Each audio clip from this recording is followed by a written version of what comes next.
if I were rich, would be much bigger.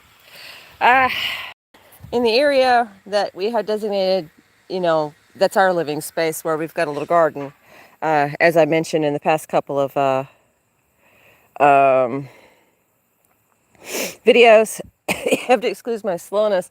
I've still got that chest infection and I can't afford to go to the doctor. The husband did start his new job, but it's going to be a while before he gets his paycheck. And even then, all the money's going to go to catching up. So I can't afford to go to the doctor and get someone to take me seriously because arguing with them is expensive.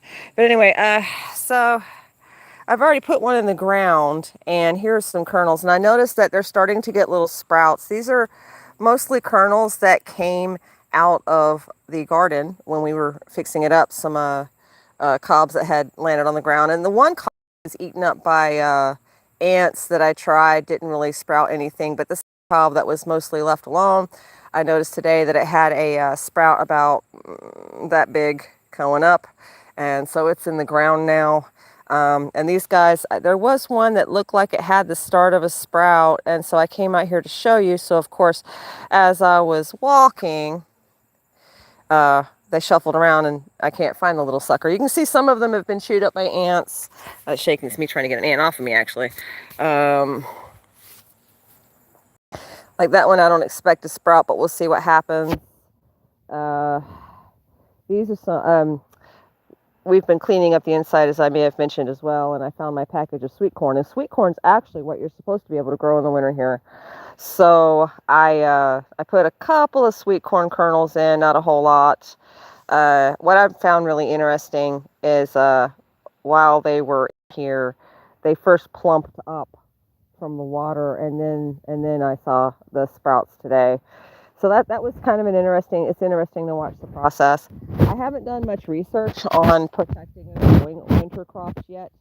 I do need to sit down and do that, but one of the things I do for side money is I make 3D content for a dad studio, and I've been kind of wrapped up in a project, and plus there's my comic book I that needs more attention from me, so there's that. But that's what's going on here. In the local drama news, there's noise happening over there. No one is screaming at them. They're building on their house. But, I mean, my dad was working on a car once in the middle of the day over there, actually. And the neighbor from, like, way up the way came in mad, telling him to stop revving his car. Actually, interesting story is that my dad... much years ago, he told me about this. He was a felon, and it was really interesting because, well, not interesting, it's really tragic. He was working on a car, apparently, and the guy came up telling him to stop working on his car, and Dad hit him over the head with a wrench and killed him. So my dad went to jail for murder. He had a temper when he was much younger. He didn't have as much of a temper later, but, younger, yeah. So there is that. But, so they're working on their house, and it would be ridiculous to tell them to shut up, now wouldn't it? But when I stepped out at about noon, here's my boo-boo. At noon, I heard loud music being played, and I don't know if it was from one side, you are not allowed to talk because we think that the woods is a apartment complex side, or across the street who were basically popping popcorn and watching the altercation the other day. But it was loud enough that I could hear it on my porch, my enclosed porch. Actually, I could hear it from the living room, and I just made note of that. There's apparently a double standard that it's okay to blast your music and you will complain about someone's cats being in the yard. But if that person is looking for their cat to round them up so they won't be in your yard and on your porch or whatever, you're going to get upset at them for calling for their cat.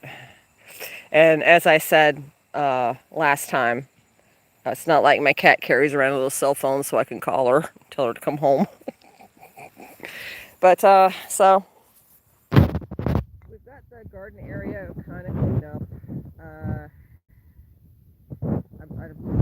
I mean, it takes too much energy for me to walk back there to show you what's done. The other half did most of the work. because I just can't breathe. You know?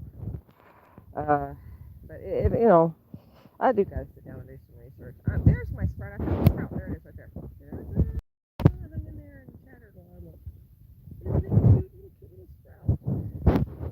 I probably should put it in the ground now while it's tiny because I have experience with sprouts. They don't always make it when you transplant. So put it in the ground now while it's tiny and can survive the transition I am expecting. But that's pretty cool. And these are the Indian corn they call it. Look at that beautiful little sprout. Look at him go. Let's see if I can zoom in. Oh, isn't he adorable? No, Boo Boo. Boo Boo was trying to take the show. Giant Boo Boo. Gigantic Boo Boo. The Boo Boo giant. Look at that little guy. Let's see if I can get a better angle without hurting it. Where's it go? There it is. Look at that. How cute. They are just so cute. So that's another one that'll probably go on the ground today, just not right now while it's hot. I'll wait till it's in the evening or something so that I can also water it without doing things. Another interesting thing is that I've got an eggplant that I had put in the spring that did give us one solitary eggplant.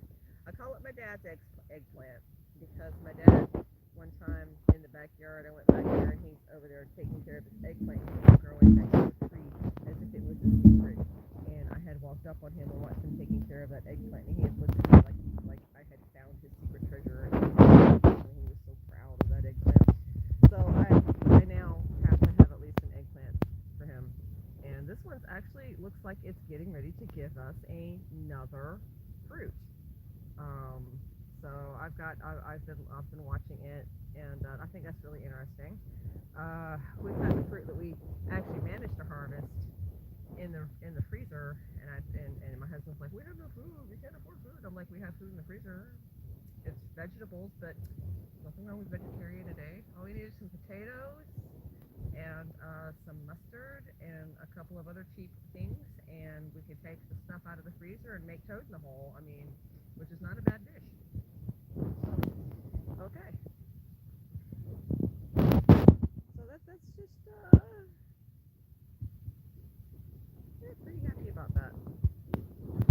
My phone keeps telling me welcome to live chat, so I keep trying to see if there's chats, but there's no chats. But okay, so we will finish up with my phone going black when I don't need it to do that. Much better at drawing pictures than I am at than messing with this stuff. This little corner. I love this corner at night. I've got this. It lights up pretty good. It's supposed to hang, but it just looks good. Clean up a little bit here. I've got to get that out of there with my skull. If I wanted to do any spiritual work, this corner is perfect. I mean, I wouldn't mind getting some bones. Make some bone, like a almost like a wind chime. Hang it over there. My people were a type of animist, and since I follow what old ways managed to survive in the family, I wouldn't mind putting something over there to honor that, and just that way this little, I don't know, witchy corner, not a witch, but this magical corner of mine, but I like it the way it is too, and it's neat. It's also kind of neat when it gets cold. But anyway, we've got too many elephant ears. Another thing about this area is the banana plants are huge, and we had chopped them down like we were supposed to, and still no bananas. I did not know what I'm going wrong. I looked at the instructions. I did what I thought I was supposed to do. I really need somebody who knows how to get banana plants to produce bananas to tell me what the heck I'm doing. Anyway, okay. I guess I'll stop chattering now. That is enough. Ooh, the baby corn.